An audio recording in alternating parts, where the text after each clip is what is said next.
वंदे मातरम दर्शकों, आज का ये इम्पोर्टेंट वीडियो सभी स्टूडेंट्स, विभिन्न प्रकार की प्रतियोगिता परीक्षाओं की तैयारी करने वाले जो भी अभ्यर्थी है उनके लिए, सभी पेरेंट्स के लिए और शिक्षक साथियों कर्मचारी सभी के लिए बहुत ही महत्वपूर्ण है। और मूल निवास प्रमाण पत्र जो बोनाफाइड सर्टिफिकेट होता है, उसके बारे में राजस्थान सरकार की तरफ से कुछ नए अपडेट जारी किए गए, निर्देश जारी किए गए। क्या क्या निर्देश है, मूल निवास नया बनाने के लिए आपको क्या क्या डॉक्यूमेंट की आवश्यकता होगी, किन किन परिस्थितियों में नया बनाने की आवश्यकता है, किन परिस्थितियों में पुराना चलेगा, कितने साल बाद में आप दोबारा नया प्रमाण पत्र बना सकते हैं, इसके बारे में जो विस्तृत दिशा निर्देश है वो राजस्थान सरकार गृह विभाग की तरफ से जारी किए गए। तो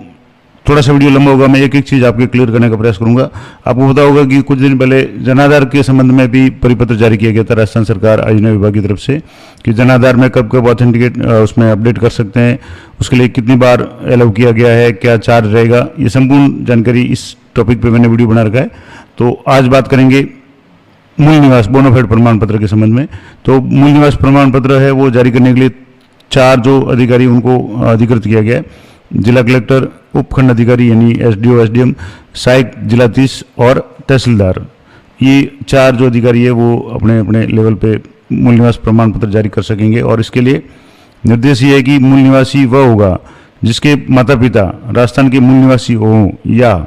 पहली बात तो जिसके माता पिता राजस्थान के मूल निवासी है उनके माता पिता के पास में राजस्थान का मूल निवास प्रमाण पत्र है, वो बना सकते हैं उनके संतान। इसके अलावा या स्वयं या उसके माता पिता राजस्थान में 10 वर्षों से अधिक समय से रह रहा हो, कोई नौकरी वाला कर्मचारी है, बाहर से है, लेकिन अदर स्टेट से है, लेकिन 10 साल या उससे अधिक समय से राजस्थान में रह रहा है और उनके मूल निवासी होने का साक्ष्य निम्न प्रकार होगा, जिनमें से किसी भी एक साक्ष्य की पूर्ति है तो उससे संबंधित दस्तावेज ही संलग्न करने होंगे। यानी डॉक्यूमेंट्स अब आप साथ में लगाने पड़ेंगे। क्या क्या डॉक्यूमेंट्स? अगर मान लो कोई आवेदक है जिसके माता पिता राजस्थान के मूल निवासी है, तो ऐसे अभ्यर्थी के लिए, यानी ऐसा कोई कैंडिडेट है जिसके माता पिता राजस्थान के मूल निवासी है, तो उसका अगर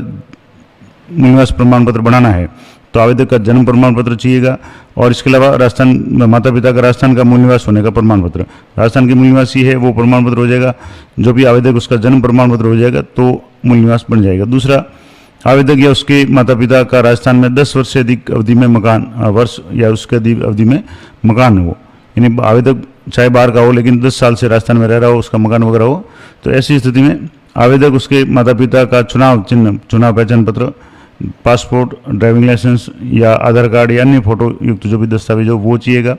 इसके अलावा लगातार 10 वर्षों से बिजली, पानी या टेलीफोन का जो बिल है, प्रत्येक वर्ष का एक एक बिल है, तो वो फोटोकॉपी या जो भी उसकी कॉपी है वो आपको साथ में लगानी पड़ेगी। उस स्थिति में जब किसी भी आवेदक के माता पिता 10 साल से अधिक समय से राजस्थान में रह रहे हों। अगली कैटेगरी है कि आवेदक या उसके माता पिता 10 वर्ष या उससे अधिक अवधि से राजस्थान में किराए के मकान में रह रहे हो। एक तो हो गया कि खुद का मकान हो, दूसरा है कि अगर वो किराए के मकान में रह रहे हैं और 10 साल से अधिक रह रहे हैं, कोई कर्मचारी से यहाँ सर्विस में 10 साल से राजस्थान में रह रहा है, उनके अगर बच्चों के लिए मूल निवास बनाना है तो क्या होगा, तो कम से कम 10 वर्ष से उससे अधिक समय का निरंतर किरायानामा, किराए के मकान में रह रहे हैं तो किरायानामा चाहिएगा। इसके अलावा आवेदक और उसके माता पिता का चुनाव पहचान पत्र, पासपोर्ट, ड्राइविंग लाइसेंस, आधार कार्ड या अन्य फोटो पहचान पत्र, जिससे उनके जो भी रहने का या उस स्थान की पुष्टि हो सके, वो डॉक्यूमेंट उनका चाहिएगा। चौथी कैटेगरी उन महिलाओं की है जो राजस्थान की मूल निवासी नहीं है लेकिन वे ऐसे व्यक्ति से विवाह कर लेती है जो राजस्थान का मूल निवासी है। यानी कई आउट ऑफ स्टेट की जो महिलाएं हैं जिनकी शादी राजस्थान में हो जाती है, तो वो अपने पति के साथ राजस्थान में रहती हो तो सामान्यतः राजस्थान की मूल निवासी मान ली जाएगी। और उनका सर्टिफिकेट बनाना है, उसके लिए क्या कंडीशन होगी, तो उसके लिए उनके पति का मूल निवास प्रमाण पत्र, वो चुनाव पहचान पत्र या पासपोर्ट या ड्राइविंग लाइसेंस या आधार कार्ड या अन्य फोटोयुक्त पहचान पत्र, मूल निवास प्रमाण पत्र प्लस एक अन्य कोई आईडी प्रूफ। दूसरा, विवाह प्रमाण पत्र, जिससे ये साबित हो कि महिला का विवाह है वो उस पुरुष के साथ में हुआ है जिसका मूल निवास वगैरह संलग्न किया गया है। और उसके बाद में तीसरी जो कंडीशन है कि शादी से पूर्व के मूल निवास प्रमाण पत्र के अभित्यजन करने का प्रमाण पत्र, यानी अगर मान लो उसका पहले से प्रमाण पत्र बना हुआ है मूल निवास अपने स्टेट का, तो वो वापस उसको कैंसिल करवाना, उसका जो प्रमाण पत्र या प्रार्थी द्वारा इस आते का शपथ पत्र देना होगा कि मेरा मूल निवास राजस्थान में बना हुआ, अन्य स्टेट में बना हुआ था लेकिन वो उसको कैंसिल कर दिया गया। इस तरीके से ये 3 जो डॉक्यूमेंट्स है, पहले में मूल निवास प्लस अन्य आईडी प्रूफ पति का, दूसरा विवाह प्रमाण पत्र और तीसरा शादी से पूर्व जहाँ का मूल निवास बना हुआ है वहाँ का अभित्यजन, यानी वहाँ से उसको त्याग कर दिया गया, यानी वो मूल निवास वहाँ से नाम हटा दिया गया, वो शपथ पत्र आपको देना पड़ेगा। 5वीं कंडीशन है कि राजस्थान सरकार या राजस्थान सरकार के राजकीय उपक्रम में 3 वर्ष से स्वयं कोई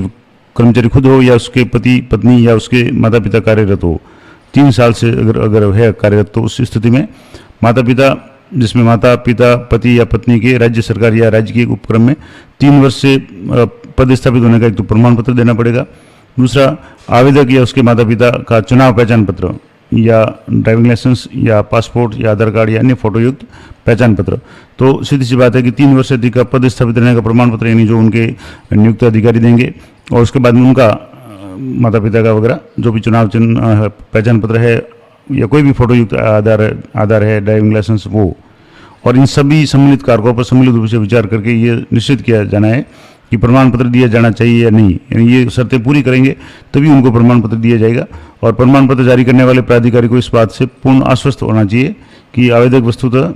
राजस्थान का निवासी है, या अगर नहीं है तो उसके लिए आवेदक से जो भी शपथ पत्र प्राप्त करना है होगा, और उसके लिए जो 2 उत्तरदायी व्यक्तियों के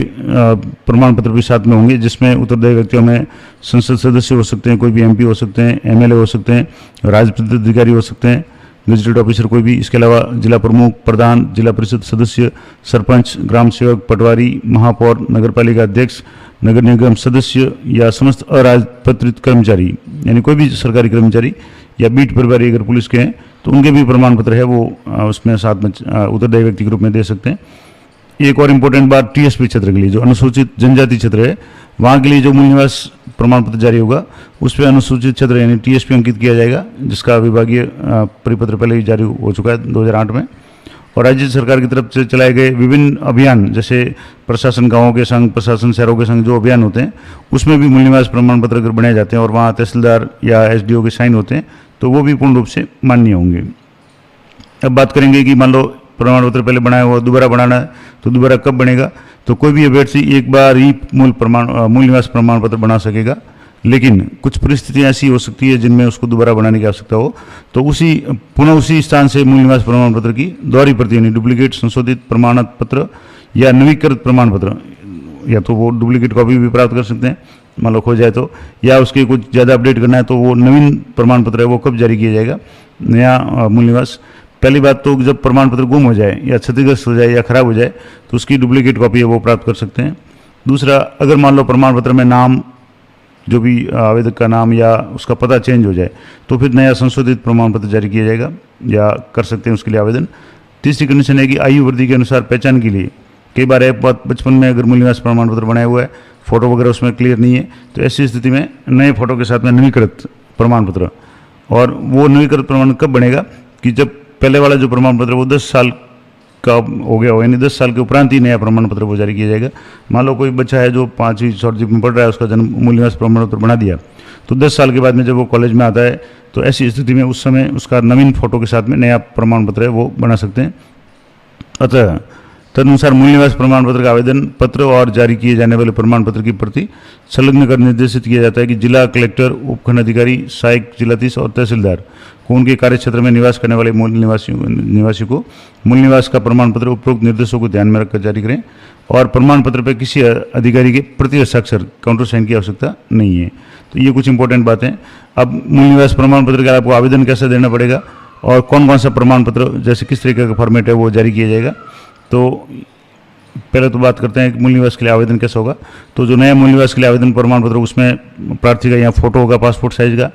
उसके बाद में आवेदक का नाम, आधार नंबर होगा, आवेदक के परिवार या मुखिया का जन आधार कार्ड होगा, उसके बाद में प्रार्थी यानी आवेदक का नाम, उसके माता पिता का नाम, संरक्षक का नाम, उसका जेंडर मेल फीमेल, उसके बाद में उसका विषय पता, माता पिता संरक्षक का मूल स्थान, माता पिता संरक्षक का व्यवसाय, जन्म स्थान, जन्म दिनांक, और शिक्षा के बारे में कि प्रार्थी ने शिक्षा 1 से 8 तक कहाँ से प्राप्त की, किस स्थान से प्राप्त की, किस शिक्षण संस्थान से, 10वीं कहाँ से की, 12वीं कहाँ से की, स्नातक, स्नातकोत्तर या अन्य कोई भी योग्यता है तो उसके मेंशन करना है। इसके अलावा स्वयं या उसके पिता की अचल संपत्ति का विवरण, किस स्थान पे है, मकान है, घर का मकान है, किराया का है, जो भी उस स्थिति से। और इसके अलावा क्या मतदाता सूची में स्वयं का या पिता या पति का नाम है, हाँ या ना, वो भरना पड़ेगा। और प्रार्थी का परिवार राजस्थान में कितने वर्षों से रह रहा है उसका सर्टिफिकेट भी आपको साथ में लगाना पड़ेगा। मोबाइल नंबर स्वयं का या जो भी आवेदन करना चाहते उसका। महिला के लिए अगर आवेदन बनाना है तो वो उसकी कैटेगरी महिला की क्या है, विवाहित है, तलाकशुदा है, विधवा है। उसके बाद में विवाह है तो विवाह कब हुआ, किसके साथ हुआ, उसका प्रमाण पत्र संलग्न करना पड़ेगा, खास करके अगर वो अन्य राज्य की है। और क्या आपके पति राजस्थान के मूल निवासी है, तो आप अगर यस है तो यस भरना है। उसके बाद में क्या आप अपने पति के साथ कब से और किस स्थान पर रह रहे हैं, तो वो मेंशन करना पड़ेगा।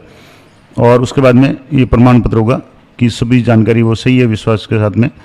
सही है, और इसकी शपथ जो भी है अगर मान लो गलत है तो उसके लिए 3 वर्ष का कारावास और दंड वगैरह उसका प्रावधान है। तो इस तरीके से ये फॉर्म होगा जिसमें अभ्यर्थी साइन करेगा। जो भी डॉक्यूमेंट्स मैंने ऊपर बताए हैं, जो भी आवश्यक डॉक्यूमेंट है जो लागू होते हो वो साथ में लगाने पड़ेंगे। अब जो मूल निवास प्रमाण पत्र जारी किया जाएगा राजस्थान सरकार कार्यालय, एसडीएम कार्यालय के द्वारा, तहसीलदार कार्यालय के द्वारा, तो उसमें दिनांक होगी, क्रमांक होगा और इस तरह का फॉर्मेट होगा कि प्रमाणित किया जाता है कि श्री, श्रीमती, सुश्री जो भी है, जेंडर, निवासी, कहाँ के मूल निवासी है, जिले का नाम आ जाएगा और जिस तारीख को प्रमाण पत्र जारी किएगा वो तारीख आ जाएगी और जो भी अधिकारी उनके नाम, पद नाम और आ जाएंगे। अब कुछ स्पेशल जो इम्पोर्टेंट बातें हैं वो मैं आपको और बता दूं कि राजस्थान सरकार के गृह विभाग की आज्ञा के अनुसार मूल निवास प्रमाण पत्र जारी करने की मान्यता प्रदान की और उक्त परिपत्र के तहत जिला कलेक्टर, उपखंड अधिकारी, सहायक जिलाधीश और तहसीलदार ये मूल निवास प्रमाण पत्र जारी करने के लिए उनको ऑथराइज किया हुआ, अधिकृत किया हुआ है। इसके अलावा उक्त प्रमाण पत्र है वो शैक्षणिक और तकनीकी संस्थाओं में, क्योंकि मूल निवास प्रमाण पत्र खास करके जो स्टूडेंट्स हैं उनके लिए और जो भी विभिन्न प्रकार की प्रतियोगिता परीक्षा दे रहे हैं उनके लिए बहुत ज़रूरी है। तो ऐसे में प्रवेश के लिए, योग्यता के लिए और छात्रवृत्ति के लिए बहुत ज़्यादा आवश्यकता पड़ती है। तो छात्रवृत्ति के लिए आवेदन करेंगे और इसके अलावा केंद्र और राज्य सरकार की विभिन्न जो नियोजन प्रयोजन यानी विभिन्न प्रकार की योजनाएँ हैं और भूमि वगैरह का आवंटन वगैरह, उस सभी प्रयोजनार्थ इसका उपयोग किया जा सकता है। और अभ्यर्थी द्वारा प्रस्तुत किए गए जो भी मूल निवास आवेदन प्रमाण पत्र होंगे और जो भी संबंधित दस्तावेज होंगे वो जिले के अधिकारी जिनके द्वारा ये जारी किएगा उनके कार्यालय में निरीक्षण के लिए उपलब्ध रहेंगे। यानी आपकी जो भी फोटोकॉपी वगैरह आप या जो भी डॉक्यूमेंट साथ में लगेंगे वो सारे डॉक्यूमेंट उस कार्यालय में जहाँ से जारी होगा प्रमाण पत्र वो वहाँ उपलब्ध होंगे, यानी वहाँ जमा होंगे। और मूल निवास प्रमाण पत्र एक बार ही जारी किया गया सामान्य रूप से किया जाएगा, लेकिन मान लो कुछ कंडीशंस हैं जिसमें मूल निवास प्रमाण पत्र गुम जाता है, क्षतिग्रस्त होता है तो उसकी दोहरी प्रति यानी डुप्लीकेट कॉपी मिल जाएगी। लेकिन अगर मान लो नाम या पता बदल गया है और आयु में वृद्धि वगैरह कोई ऐसा कुछ है या नया फोटो है बहुत पहले बना हुआ है, तो ऐसी स्थिति में नया फोटो या कोई बच्चा है उसका अगर बड़ा होने के बाद में बनाना है तो 10 वर्ष के बाद ही नया बनेगा। और सभी प्रयोजनार्थ जो प्रमाण पत्र उसकी सत्यापित यानी जो अटेस्टेड फोटोकॉपी है वो काम में ली जा सकती है। तो ये संपूर्ण जानकारी मैंने आपको बता दी। मूल निवास के बारे में क्या लेटेस्ट निर्देश है, किस इस स्थिति में आप मूल निवास नया बना सकते हैं, किस स्थिति में डुप्लीकेट कॉपी उसकी काम में आ जाएगी, संपूर्ण जानकारी मैंने आपको देने का प्रयास किया। और पिछले वीडियो में मैंने आपको जनाधार के संबंध में बताया कि जनाधार में किस किस लेवल पे कितने संशोधन कर सकते हैं, संपर्क विवरण में, आधार के संबंध में, बैंक डिटेल्स में, शिक्षा वगैरह में। आपके अगर मान लो जनाधार डाउनलोड करना है तो वो कितनी बार कर सकते हैं, क्या शुल्क रहेगा, कोई सदस्य का जोड़ना है, सदस्य का नाम हटाना है तो वो क्या प्रोसेस रहेगा, वो संपूर्ण जानकारी मैं आपको पिछले वीडियो में दे चुका हूँ। वो वीडियो नहीं देखा तो जरूर देखें, क्योंकि जनाधार और आधार और मूल निवास ये सारे डॉक्यूमेंट्स खासकर के जो भी स्टूडेंट्स वगैरह है उनके लिए बहुत ही महत्वपूर्ण है। तो ये थी संपूर्ण जानकारी। अच्छी लगे तो वीडियो को लाइक करें, शेयर करें। मिलते हैं नेक्स्ट वीडियो में, तब तक जय हिंद, जय भारत।